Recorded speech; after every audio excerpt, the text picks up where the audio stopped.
Snipers, you have to see what's happening to the Bitcoin price this Sunday as we're coming to test 48,000 US dollars with our new weekly open at 48,800. If we come to test 47,000 US dollars for a second time, we all know the likelihood of this door opening for a second retest, since we've already come down to 47,000, becomes highly likely. And so I want to talk about what to expect here if we come to 47,000. The next downside target is 44,800, and the problem with that is it puts us below the 200-day moving average. And I've been telling you guys, if this happens, we could potentially come to this monthly open at 41,950.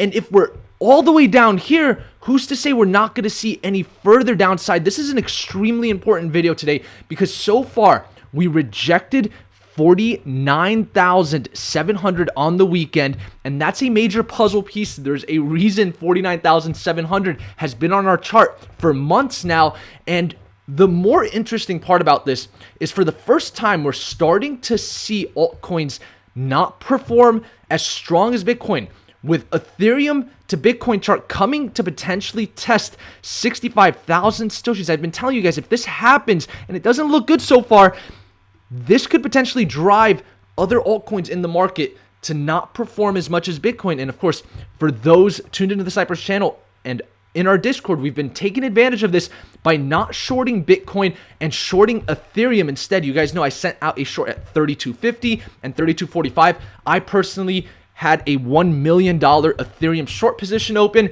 and we've really been taking advantage of the short side, and it's been quite easy over the last few days.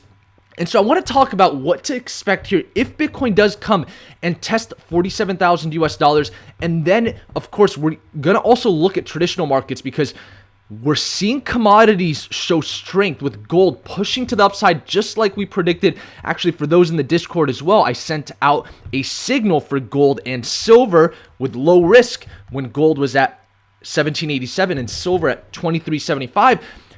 Because they were looking extremely bullish, especially gold on this weekly chart with this extremely bullish weekly candle close. Here's the thing though, since we're 3 and 4 dimensional on this channel, when commodities like gold are seeing strength, what does that make you assume that institutions are thinking?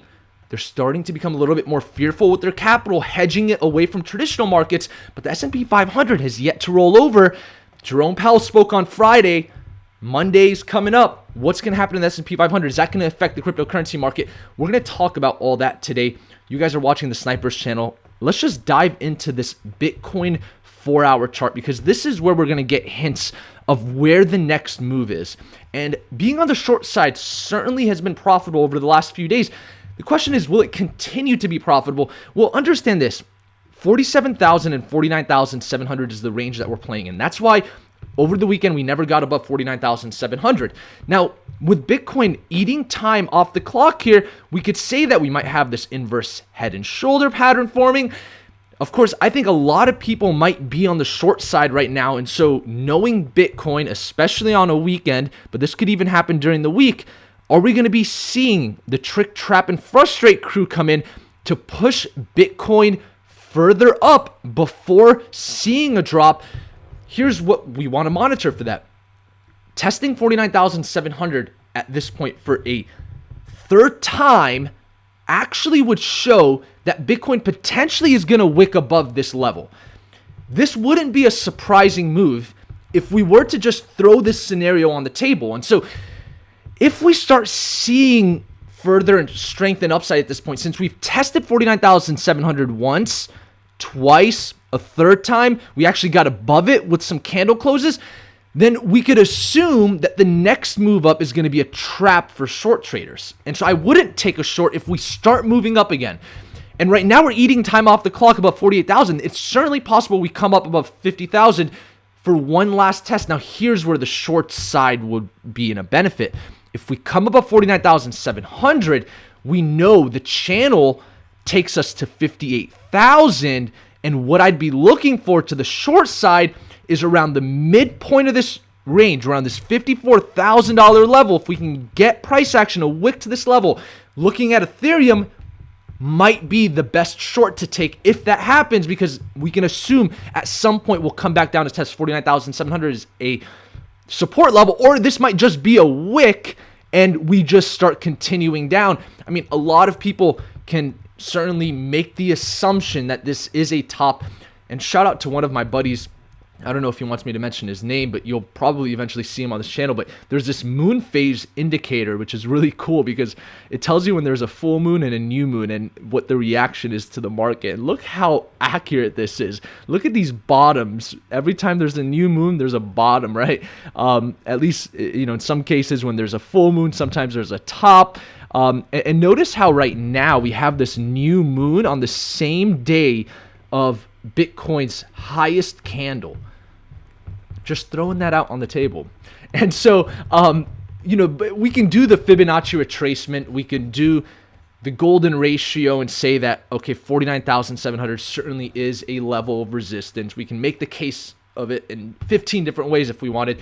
But I think that what we really want to monitor right now is 47,000 to 49,700.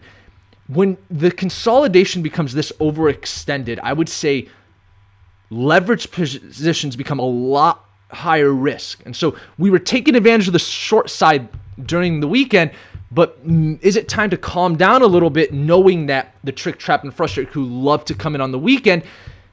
That's all going to be determined based on short-term price action, and I can't tell you that right now on the chart. But what I will say is if 47,000 breaks, that's a big concern for me. I think that could potentially lead us to just eat time off the clock in this massive range from 49,700 down to 34,788, and for us to even potentially wick into some new lows towards the end of this year. I mean, I just have to throw that on the table. I can't sit here and deny it. The fact is, if we get below 47,000, we're going to come down potentially below the 200-day moving average, and that's never a good sign.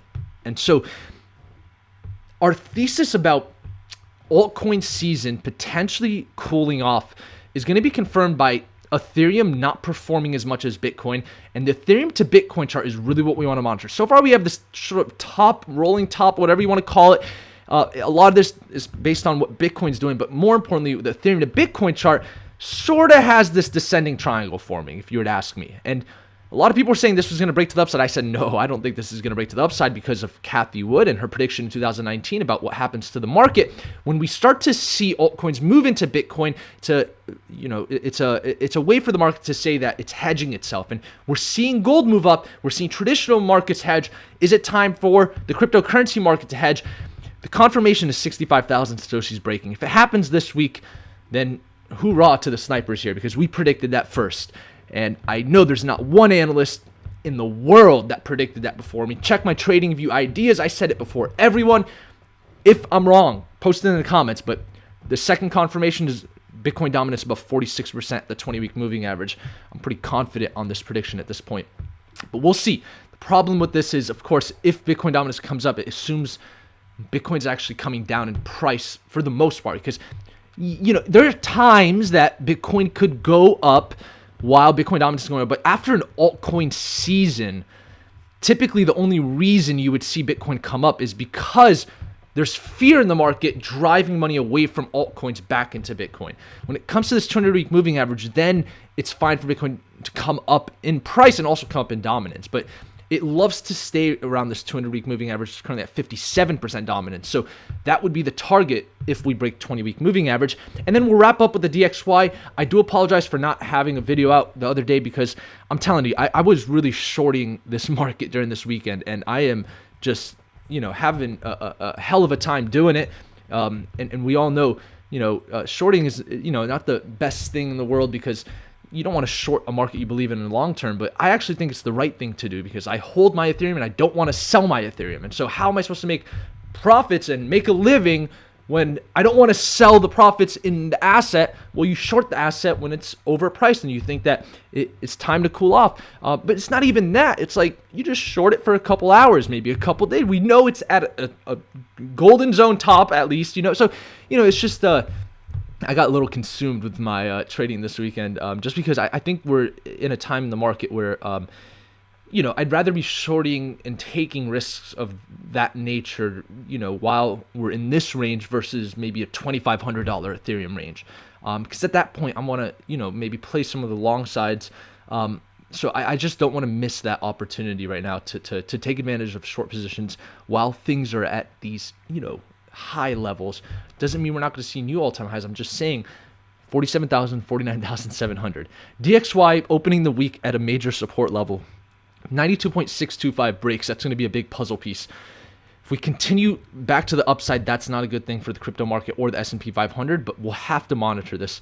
S&P 500 has not rolled over yet, but we're seeing gold rise. And so this is some food for thought coming into the weekend, understanding where institutions are hedging their capital. And with that, thank you all for tuning into the Cypress channel today. If you want Mastering Bitcoin, all comments are eligible to win.